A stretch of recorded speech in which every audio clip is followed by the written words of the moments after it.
바울은 오네시모를 주인이었던 빌레몬에게 돌려보내기로 결정했습니다. 그러나 이 결정은 바울의 일방적인 결론이 아니었죠. 복음을 듣고 회심하여 복음의 동역자가 된 오네시모와 바울은 끊임없이 대화를 하고 이야기를 합니다. 그리스도인으로서 위치와 역할, 그리고 책임이 무엇인가, 이런 이야기를 오랜 시간 하던 중 오네시모는 자기가 예수를 믿어 구원의 백성이 되었고 복음을 위해 힘쓰며 일평생을 주를 위해 드리기로 각오했으나 자신이 노예로 있으면서 주인에게 손해를 끼치고 도망간 그 죄에 대한 책임을 자기가 피하는 것이 옳지 않다라고 판단을 한 것이죠. 하나님의 시선으로 보니까 주인에게 돌아가는 것이 너무나 무섭고 두려운 일이기는 하나 모든 결과를 하나님께 맡기고 주인에게 돌아가 정식으로 용서를 받고 떳떳한 그리스도인으로서 하나님이 맡겨주신 삶을 살아내는 것이 가장 옳다라고 그는 판단을 하게 된 것입니다. 그래서 오네시모가 스스로 주인에게 돌아가기로 결정을 했고 바울은 그 결심을 존중하며 그를 보내기로 한 것이죠. 그리고 그를 보냄에 있어서 빌레몬에게 하나님의 마음으로 오네시모를 볼 수 있도록 하기 위해서 지금 빌레몬서를 써서 보낸 것입니다. 오늘은 그렇게 빌레몬이 이제 도망친 노예인 오네시모를 만나게 되었을 때 어떤 태도로 그를 용서해야 하는가, 그 부분을 조금 더 집중해서 바울이 강조합니다. 오늘 그 부분을 살펴볼 겁니다. 자, 먼저 15절 함께 읽겠습니다. 15절 시작. 아마 그가 잠시 떠나게 된 것은 너로 하여금 그를 영원히 두게 함이리니. 자, 여기 15절을 헬라어 성경으로 보면요, 번역하지 않은 연결어가 하나 있는데 바로 가르라고 하는 헬라어 연결어입니다. 왜냐하면이라는 의미의 연결어인데, 이 왜냐하면이라는 의미는 결국 뭐냐면 앞에 있는 내용을 원인으로 해서 이제 그 앞에 내용을 말한 이유에 대해서 이제부터 이야기하겠다, 이런 의미가 되는 거지요. 그래서 앞에 내용인 14절을 보시면 이렇게 되어 있어요. 다만 네 승낙이 없이는 내가 아무것도 하기를 원하지 아니하노니 이는 너의 선한 일이 억지같이 되지 아니하고 자의로 되게 하려 함이라. 이렇게 말했죠. 이 말은 우리가 저번 시간에도 나누었듯이 사실 바울 옆에 오네시모가 있으면 바울은 너무나 좋아요. 모든 것을 다 도와주고 복음을 위해서도 함께 일하는 동역자였기 때문에 오네시모가 자기 옆에 있는 것이 너무 좋기는 하지만 오네시모는 아직 해결하지 못한 것이 있단 말이죠. 바로 주인에게 돌아가 정식으로 용서를 받고 그가 바울에게 다시 오네시모를 돌려보내주면 그때 함께하는 것이 옳다라고 여기고 있었기 때문에 빌레몬이 오네시모를 용서하고 돌려보내는 이 일이 억지가 아니고 자의가 되게 하기를 원한다. 그의 빌레몬의 정말 하나님이 주신 그 마음으로 오네시모를 용서하고 돌려보내게 되기를 소망한다, 이렇게 말했거든요. 그래서 이렇게 말한 이유가 무엇인지 이제부터 조금 더 구체적으로 이야기를 하겠다, 이런 의미가 되는 겁니다. 자, 그래서 첫 번째로 언급한 것이 뭐냐면 15절에 이렇게 말하죠. 아마 그가 잠시 떠나게 된 것은, 이렇게 말해요. 잠시 떠나게 됐다. 여러분, 어떤 상황을 이야기하는 것 같이 보이십니까? 오네시모가 빌레몬을 잠시 떠나게 됐대요. 되게 가볍게 이야기를 하는 듯 보이지만 이것은 오네시모가 주인을 말하자면 배신하고 그의 큰 물질적 손해를 입히고 도망간 사건을 말하는 거예요. 그러니까 빌레몬의 입장에서는 사실 굉장히 큰 사건이고 충격적인 사건임에도 불구하고 지금 바울은 뭐라고 말하냐면 그가 잠시 떠난 것이라고 말해요. 자, 그러면 왜 잠시 떠났다고 표현한 것일까? 여기 떠났다라고 표현된 헬라어를 잠깐 보시면요, 뭐라고 되어 있냐면 에코리스테라고 하는 단어를 사용했는데 이 에코리스테라는 단어가요, 문법적으로는 수동태형을 띠고 있어요. 수동태형이라는 게 어떤 의미냐면 그냥 문자적으로만 보면 오네시모가 자기의 의지로 떠난 것이 아니라 누구에 의해 떠나게 된 것처럼 이해하게 돼요. 그러나 이것은 그렇게 보게 되면 어떤 결과가 되냐면 오네시모는 주인에게 손해를 끼치고 도망가고 싶은 마음이 없었는데 하나님이 그 마음 가운데 막 섭리하셔서 막 마음을 막 이렇게 불같이 일으키셔서 주인을 떠나 도망치게 하나님이 만들었다, 이렇게 여겨지게 되는데 그런 의미는 아니에요. 여기서 수동태로 쓰인 것은 뭐냐면요, 오네시모가 주인을 배신하고 손해를 끼치고 도망간 이 사건 가운데 하나님이 그냥 도망친 오네시모를 내버려 두지 않고 그의 마음 가운데 섭리해서 바울을 만나게 하고 바울을 통해 복음을 듣게 하고 복음을 들어 그 반응으로 회심하여 복음의 일꾼이 되도록 하나님은 오네시모를 섭리했다는 이야기예요. 무슨 말씀인지 이해되십니까?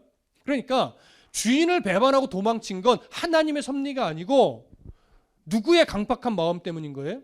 오네시모의 강팍한 마음 때문인 거예요. 스스로가 결정을 한 것이고 스스로의 의지를 가지고 주인에게 손해를 끼치고 스스로 도망친 거예요. 이건 분명 오네시모의 잘못입니다. 하지만 하나님은요, 오네시모와 빌레몬에게 큰 뜻을 가지고 계셨기 때문에 오네시모가 도망친 그대로 도망친 노예의 삶을 그냥 살도록 놔두시지는 않았다는 얘기예요. 비록 도망친 노예가 됐지만 그 오네시모를 계속해서 지켜보았고 그의 걸음을 어디로 인도했다는 얘기예요? 바울에게 인도했다는 얘기예요. 하나님이 섭리해서. 그래서 복음을 듣고 회심하여 복음의 일꾼이 되게 만드셨다는 의미죠. 그래서 여기 잠시 떠났다라고 하는 것은 하나님이 오네시모를 그냥 내버려 두지 않고 그의 삶을 간섭해서 그를 변화시켜 놓고 이제 너에게 돌려보낼 거야, 돌려보내는 거야, 이런 의미가 담겨 있는 거예요. 무슨 말씀 이해되시죠? 근데 여러분, 우리가 보편적으로 사실은 하나님을 믿고 하나님 뜻대로 살아간다고 하지만 우리가 교만하고 우리가 탐욕스러워서 우리의 욕심으로 인해 하나님 앞에 사실은 잘못된 걸음을 걷는 경우가 얼마나 많습니까? 그럼에도 불구하고 하나님 우리를 사랑하셔서 우리는 계속 잘못된 걸음을 가는데 하나님 우리가 잘못된 걸음으로 계속 가도록 놔두지 않고 끊임없이 섭리해서 다시금 하나님이 기뻐하는 삶의 방향으로 가도록 인도하시죠.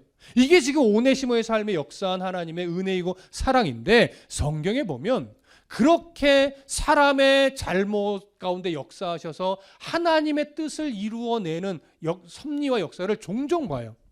그 대표적인 예가 누구일까요? 바로 요셉이죠. 여러분, 요셉의 불행은, 그러니까 현실적 불행은 언제부터 시작됐습니까? 바로 형들에게 팔려 노예 상인에게 보내진 거죠. 그래서 노예 상인에게 보내져서 그가 어디로 끌려가게 돼요? 애굽으로 끌려가게 되죠. 그리고 보디발의 집에 노예가 되었고 보디발의 집에서도 노예로 열심히 살았지만 사실 그의 마음이 이건 하나님의 은혜야. 그래, 내가 비록 노예지만 오늘도 하나님의 은혜로 기쁘게 살아야지. 이렇게 하루하루 살았을까요? 여러분, 그건요 말이 안 되는 거예요. 요셉은 노예로 팔리는 순간부터 사실은 내가 왜 팔려야 돼? 형들은 왜 나를 붙잡아서 노예로 판 거야? 라면서 사실은 억울함에 몸서리 치듯 하루하루를 보내죠. 그러나 그가 하나님을 그래도 버리지 않고 하나님을 바라봤기 때문에 비록 노예의 억울한 삶이었으나 그 삶에서 그래도 최선을 다했던 거예요. 결코 억울함이 없었던 것이 아니라는 거죠. 우리가 그것을 어디서 더 확실하게 느껴요? 그가 누명을 쓰고 감옥에 갇혔을 때 자신의 한을 하나님께 푸는 것이 아니라 누구에게 도움을 요청해요? 바로 왕에게 도움을 요청하죠. 그래서 술 맡은 관원장의 꿈을 해석해 주면서 당신이 이제 복직되거든 제발 바로 왕에게 가셔서 나의 억울함을 이야기해 주시고 나를 이 감옥에서 나갈 수 있도록 내 억울함을 풀어줄 수 있도록 좀 도와주십시오 하면서 하나님을 믿기는 믿지만 그는 그 억울함을 바로를 통해서 풀려고 하는 노력을 했단 말이죠. 여전히 자기가 억울한 인생임을 그는 가지고 있었던 거예요. 근데 여러분, 그 억울함이 언제 풀렸을까요? 바로 애굽의 국무총리가 된 이후에 대기근을 보내고 있을 때, 그때 양식을 사러 온 형들을 만나면서 그 형들을 테스트하죠. 몇 가지 시험을 쭉 하면서 결국 형들 앞에서 내가 요셉임을 밝혀요. 근데 요셉임을 밝힐 때 그가 형들에게 이렇게 말하죠. 형들이여, 두려워하지 마십시오.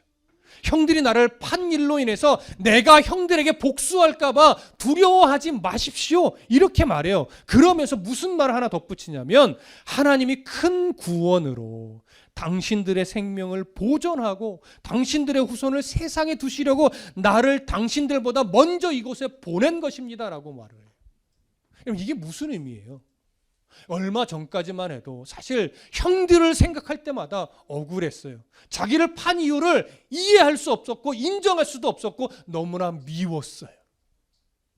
그런데 대기근을 보내면서 형들이 와서 양식을 사는 이 과정을 자기가 바라보며 하나님의 마음을 느끼는데, 하나님이 나를 이렇게 억울한 인생을 살게 한 것은 나를 외면하신 것이 아니라 이 대기근을 통해서 아버지의 집을, 형제들의 집을 구원하여 살리기 위해서 비록 억울한 인생이었지만 나를 지금까지 이렇게 섭리해서 국무총리가 되도록 만들어 주신 거구나. 하나님의 시선으로 이 지나간 억울한 역사를 하나님의 시선으로 보고 다시 해석할 수 있게 됐던 거예요. 그러면서 형들을 바라본 거예요. 그러니까 사실은 여전히 억울함이 있었을지 모르겠으나 그는 하나님의 마음을 느끼고 하나님의 시선으로 지나간 세월을 돌아보며 해석하고 하나님의 시선으로 눈앞에 있는 형들을 바라보니까 이제 어떠한 넉넉함이 생겨요? 형들에게 복수하지 않고 용서할 수 있는 넉넉함이 생기는 거예요. 힘이 생기는 거죠. 그리고 형들을 위해서 또 헌신하고 섬길 수 있는 그런 힘도 실력도 생기는 거예요. 여러분, 요셉에게 어떻게 이런 실력이 생길 수 있었을까요?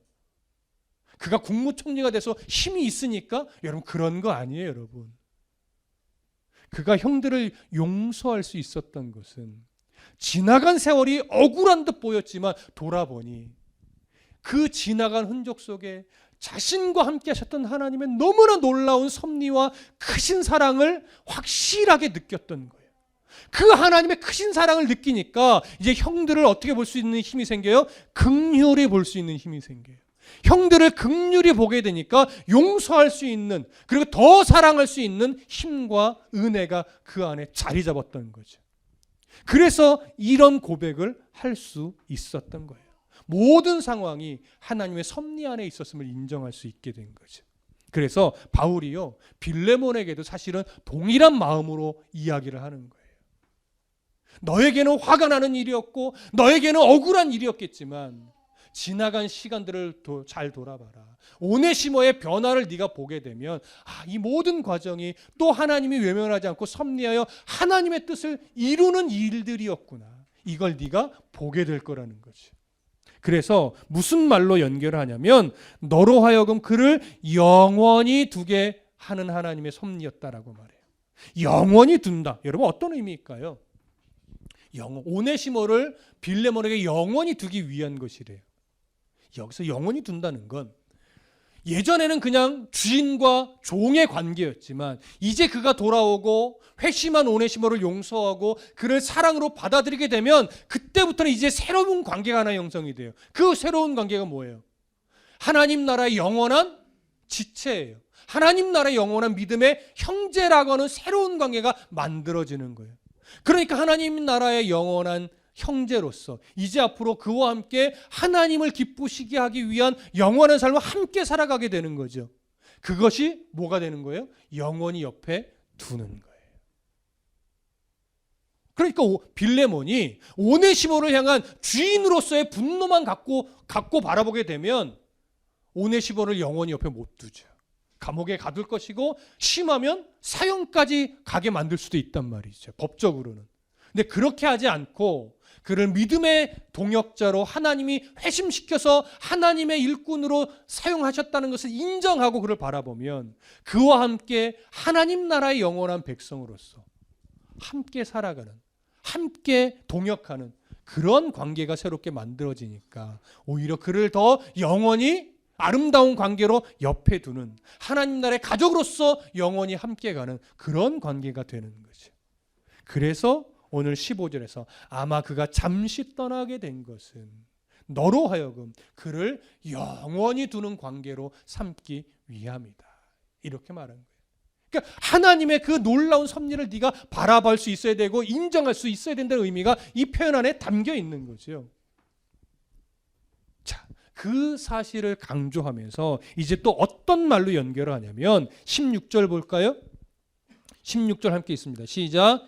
이후로는 종과 같이 대하지 아니하고 종 이상으로 곧 사랑받는 형제로 둘 자라. 내게 특별히 그러하거든 하물며 육신과 주 안에서 상관된 내게랴.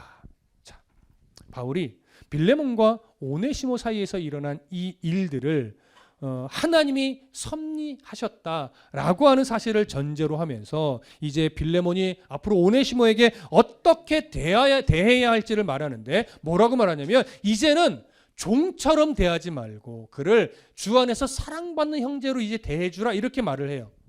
여러분 사랑받는 형제로 대해주라는 것은요 노예인 종인 오네시모를 해방시켜줘라 이런 의미는 아니에요. 다만 법적 신분은 여전히 빌레몬의 종이에요. 오네시모는. 그리고 도망친 노예였기 때문에 빌레몬이 오네시모를 만나면 얼마든지 법적 소송을 걸어서 매를 맞게 할 수도 있고 감옥에 가둘 수도 있고 심하면 사형을 받게도 할 수 있는데 그렇게 도망친 노예로 보지 말고 이제는 하나님 나라 백성이 된 그러니까 빌레몬 스스로도 복음을 듣고 회심하여 하나님 나라의 백성이 됐으니까 그 시선으로 변화된 오네시모를 바라보면서 그를 영적으로 한 형제된 지체로 하나님의 사랑을 받아서 구원의 백성이 된 자녀로 바라봐 주라는 거죠. 그것이 바로 16절에서 이후로는 종과 같이 대하지 아니하고 종 이상으로 곧 사랑받는 형제로 둘지라 이 표현에 담긴 거예요. 그러면서 바울이요 이미 나와 오네시모의 관계는 특별한 관계가 되었다라고 먼저 또 이야기를 해요. 여러분 왜 바울과 오네시모는 이미 특별해요? 지금까지 말씀드렸듯이 바울이 전한 복음을 듣고 오네시모가 회심을 했어요. 회심만 했을 뿐만 아니라 그 회심하여 변화된 한 사람으로서 바울 옆에서 바울을 열심히 수종들어요. 뿐만 아니라 복음을 위해서 함께 헌신하는 복음의 일꾼까지 되어 있는 거예요. 그래서 바울이 동역자라는 표현을 쓰고 나의 아들이라는 표현까지도 사용할 정도였죠. 그렇게 이미 나에게는 변화된 오네시모는 특별한 관계가 됐다. 그런데 너는 육신적으로도 그렇고 영적으로도 그렇고 너에게는 더 특별한 관계지 않느냐 이렇게 말하는 거예요. 그래서 16절 끝에 말하죠. 육신과 주 안에서 상관된 내게랴. 여러분 이건요 빌레몬과 오네시모 사이의 이중적 관계를 말하는 거예요. 오네시모가 회심하기 전에는요 이중적 관계가 아니죠. 그저 주인과 종의 관계 이것밖에 없어요. 그것이 그냥 전부였어요. 그런데 회심한 이후에는요 빌레몬과 오네시모 사이에 관계가 하나 더 생겨난 거예요. 앞에서도 말씀드렸듯이 법적으로는 어떤 관계예요? 주인과 종의 관계예요. 그런데 주 안에서는요 하나님 나라의 한 형제된 관계예요. 복음의 시선으로는 동역자의 관계가 되는 거예요. 이중적 관계죠. 근데 생각해 보십시오. 이게 당시 사회 안에서 로마 사회에서 양립할 수 있는 관계인가요? 주인과 종이면서 한 형제래. 여러분 이게 양립이 될 수 있는 관계냐고요. 그게 당시 문화, 사회 안에서는요 절대 양립될 수 없는 관계예요. 세상은요 주인과 종의 관계를 그저 그 계급 자체가 인격이고 계급 자체가 위치이고 계급 자체가 그냥 신분으로서 그냥 낙인되는 그런 세상이란 말이죠. 그런 관계가 주 안에서 형제 관계로 되겠냐고요. 세상의 시선으로는 말이 안 되는 거죠. 그런데 이게 복음의 시선으로 바라보게 되면 주인과 종의 관계이면서도 하나님 나라의 백성의 관계가 하나님 나라의 한 형제된 관계로 형성이 가능한 거예요. 세상의 시선으로는 말이 안 되죠. 근데 이게 왜 가능해요? 이게 복음의 힘이라는 거예요. 복음이 이걸 가능하게 해요. 복음 아니면 이 관계는 양립될 수 없습니다. 그러나 복음이 마음을 변화시키고 복음이 시선을 바꿔내며 복음이 그 사람의 가치를 다르게 보게 만들어요. 세상의 주인과 종의 관계로 바라보던 시선이 이제 보혈의 은혜라는 시선으로 바라보게 되니까 그를 더 이상 그냥 노예요 종으로만 바라보는 것이 아니라 예수 그리스도의 보혈의 은혜로 말미암아 용서를 받아 새 사람이 된 새 피조물이 된 자로 바라볼 수 있게 돼요. 그러니까 이 양립될 수 없는 두 관계가 양립이 되는 거죠. 여러분, 이 관계가 형성이 되면 이제 오네시모와 빌레몬은요 이전과 다르게 살아요. 집안에서는 주인과 종이니까 그 역할에 최선을 다하겠죠. 그러나 예전에는 주인으로서 그냥 종을 부렸을 거예요. 그리고 종은 주인의 눈치만 살피면서 어떻게 해요? 그냥 이기적으로 열심히 하는 척만 하고 어떻게 하면 내 이익을 위해서 그냥 할까? 요 정도의 수준이었겠죠. 그러나 회심한 이후에는요 오네시모는 주인인 빌레몬을 대할 때 그냥 주인처럼 대하는 것이 아니라 마치 예수님을 섬기듯 온 마음을 다해서 정말 진실하게 섬기고 진실하게 충성도에 일하는 관계가 되는 거예요. 빌레몬도 마찬가지죠. 예전엔 그냥 종으로서 부렸었는데 이제는요 단순하게 종으로 부리는 자가 아니라 자신을 돕는 종임에도 불구하고 인격적으로 대하고 그를 위해 더 사랑으로 대하는 이런 주인으로 바뀌어지는 거예요. 그러니까 주인과 종의 관계에서도 새로운 모습이 생겨나는 것이고 교회 안으로 가면 어떤 관계가 될까요? 교회 안으로 가면요 더 이상 종으로 대하지 않아요. 한 지체로 대해요. 또한 복음을 위해 함께 일하는 동역자요 협력자로 대한단 말이죠. 그러니까 교회 안에서는 믿음의 형제요 복음의 동역자로 대하면서 집으로 가면 가정으로 가면 주인을 대하듯이 섬기는 종이 되고 형제를 대하듯이 아끼는 종을 아끼는 주인이 되는 거예요. 이런 관계를 가능하게 이제 빌레몬과 오네시모가 만들어 가는 거죠. 여러분 이렇게 될 수 있는 힘이 어디서 오는 거라고요? 그게 복음의 힘이라고요. 복음은 이렇게 사람을 바꿉니다. 복음은 이렇게 양립할 수 없는 관계를 양립하게 만드는 힘을 가지고 있어요. 여러분 우리도 복음의 힘을 사실 이미 경험해 왔잖아요. 복음의 힘을 경험하고 야 복음이란 게 이렇게 사람을 바꿔내고 가정을 바꿔내고 교회를 바꿔내는구나 아는데 그게 자꾸 추억으로 남아요. 왜요? 현실이 너무 바빠요. 그리고 마주하는 그 고된 인생 속에서 자꾸 몸과 마음이 지치니까 그 세월 가운데 있었던 하나님의 은혜와 복음의 힘과 사랑의 힘들을 자꾸 잊어버려요. 그래서 오늘 우리는 어쩌면 많이 지쳐 있어요. 그래서 그 복음의 힘을 좀 놓치고 그 깊은 하나님의 사랑의 풍성함을 좀 놓치고 살아가고 있지는 않는가. 그런 안타까움이 들 때가 있습니다. 그래서 빌레몬과 오네시모가 그 복음의 힘을 다시 회복하여 양립할 수 없는 관계를 양립하게 만들어 가고 있듯이 오늘 우리도 여러 관계 속에서 살아가는데 복음의 힘을, 복음의 은혜를, 그 하나님의 사랑의 풍성함을 다시금 우리 안에 회복시켜야 될 필요가 있습니다. 그걸 위해 기도하시고 그걸 위해 조금 더 힘을 내주시기를 부탁합니다. 다시 오늘 성경으로 돌아가셔서 17절부터 19절을 함께 읽겠습니다.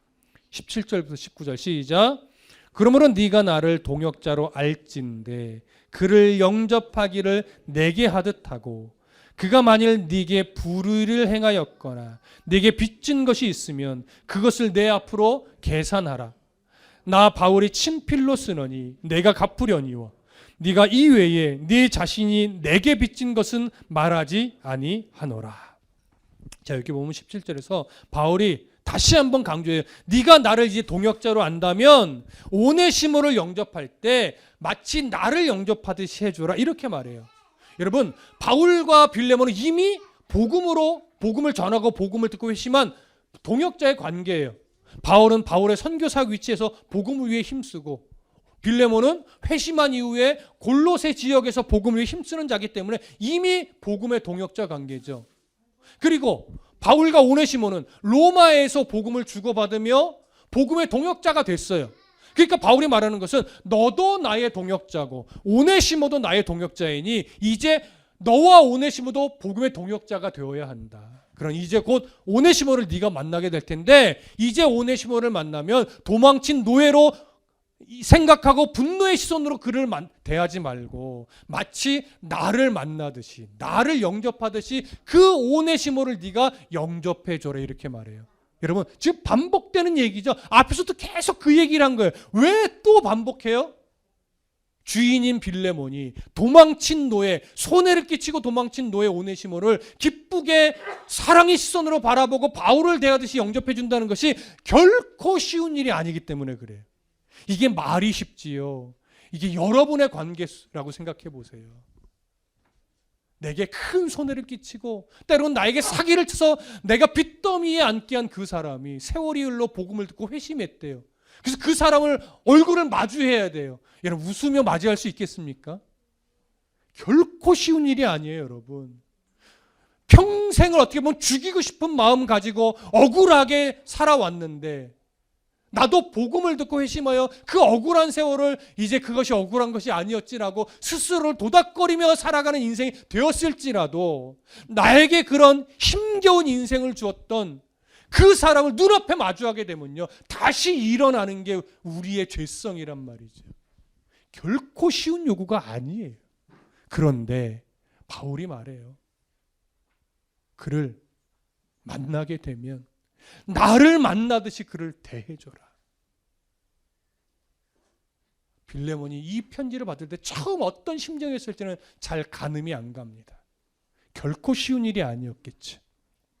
하지만 요구해요.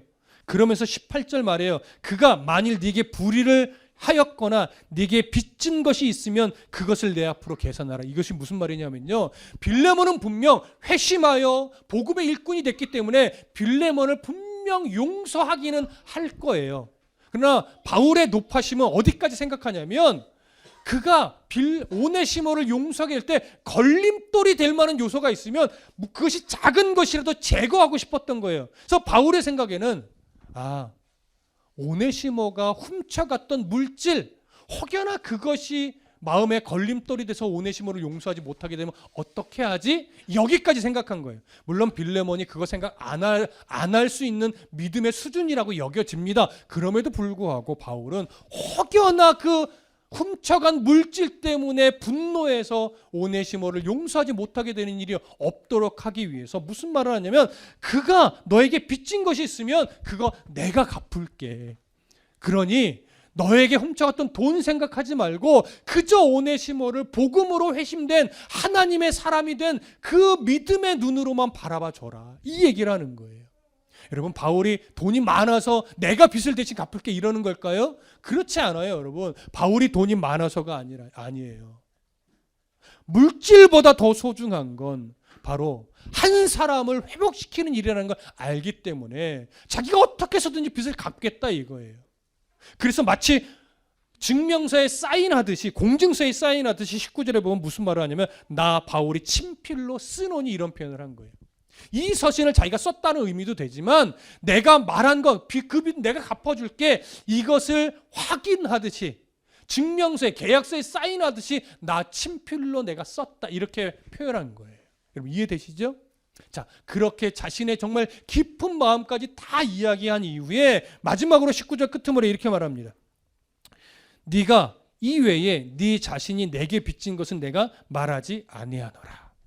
이게 무슨 말일까요? 너 오네시모를 네가 꼭 용서해 주길 바란다. 하나님의 손으로 바라봐 주라. 혹여나 그가 훔쳐간 물질이 있으면 그거 내가 갚을게. 내가 이 사인까지 한다. 근데 내가 이거 하나는 내가 말하고 싶으면 말하지 않나. 너도 내게 빚진 것이 있잖아. 근데 그건 나 갚으라고 말 안 할게. 이렇게 툭 던져요. 이게 무슨 말일까요?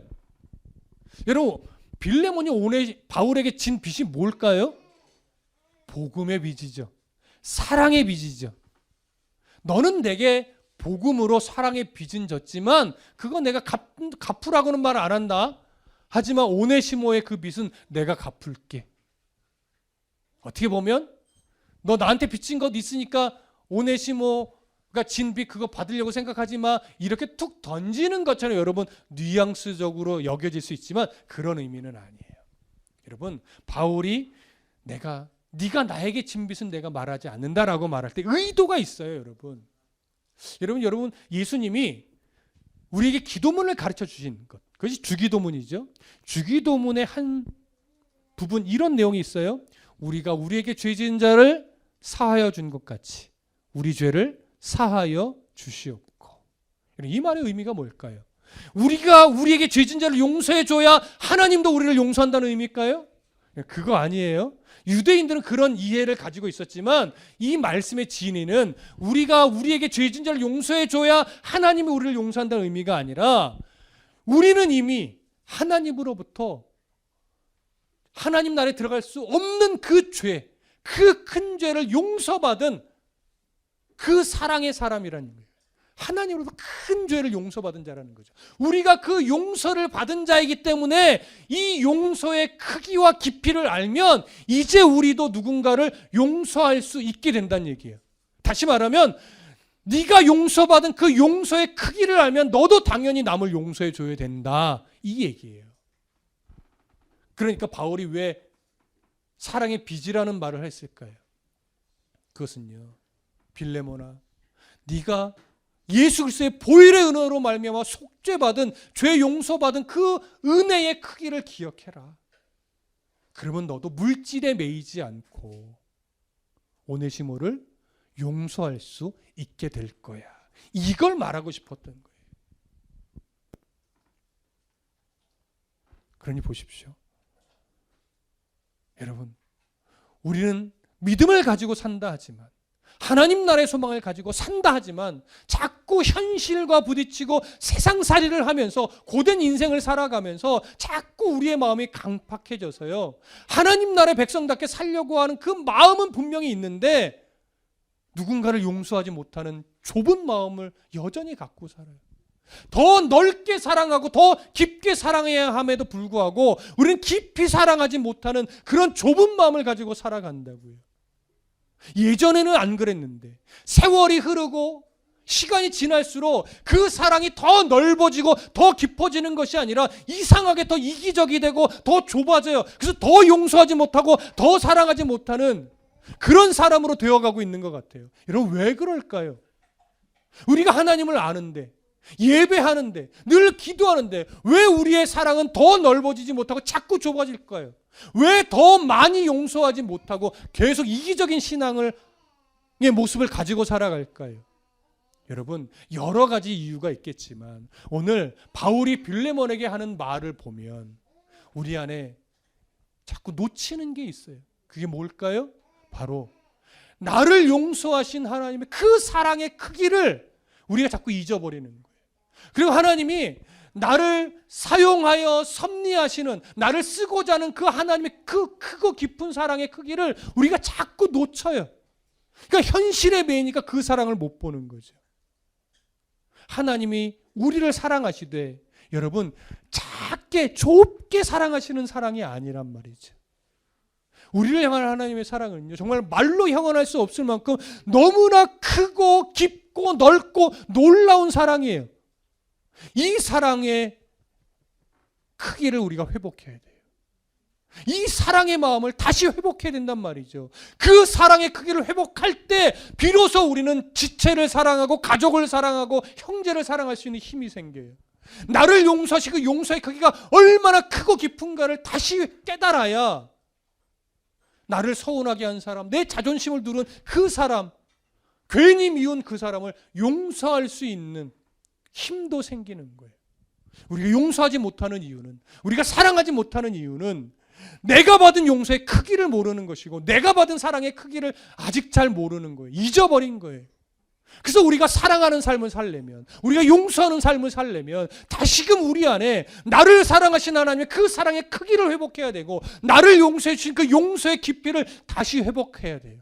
그럴 때 우리는 지체를 사랑받는 형제로 대하고 또 혹여나 나를 섭섭하게 만들고 나를 분노하게 만들었던 그 사람을 향해서 용서할 수 있는 힘이 생겨나는 겁니다. 이것을 우리 오늘 잊지 않으셨으면 좋겠습니다. 우리 사랑하십시다. 그리고 우리 용서하십시다. 그러기 위해서 다시금 내 안에 잊혀져 있었던 나를 향한 하나님의 사랑의 그 크기를 다시 기억하고 회복하십시다. 나를 용서하여 자녀 삼으셨던 그 용서의 깊이와 크기를 다시 내 안에 회복하십시다. 그래서 더 많이 사랑하는 삶, 그래서 더 많이 또 용서하는 삶 살아가는 우리 모두가 되기를 간절히 소망하고 축복합니다.